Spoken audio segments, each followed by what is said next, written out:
Today we're going to look at tariffs, right? We got economic data this morning at 7:30 Chicago time, 8:30 Eastern. Jobless claims was solid, 226.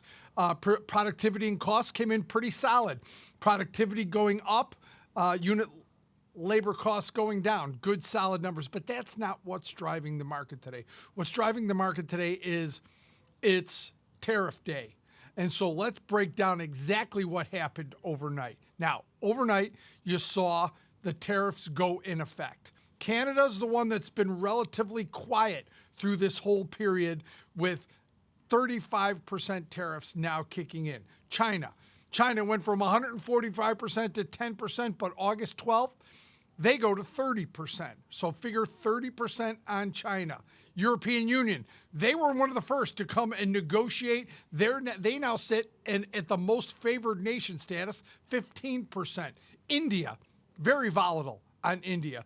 25% tariffs raised by another 25% because of their purchases of Russian oil. So India, still very volatile. They've taken a more hostile stance with their views on their ability to buy energy, but watch for India and more negotiations as they go from 25% to 50%. Other countries, Brazil, 50%, not happy.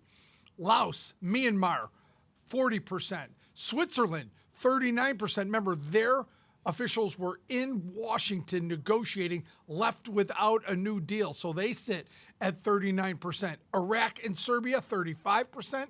Algeria, Bosnia, China, Libya, South Africa, again, 30%.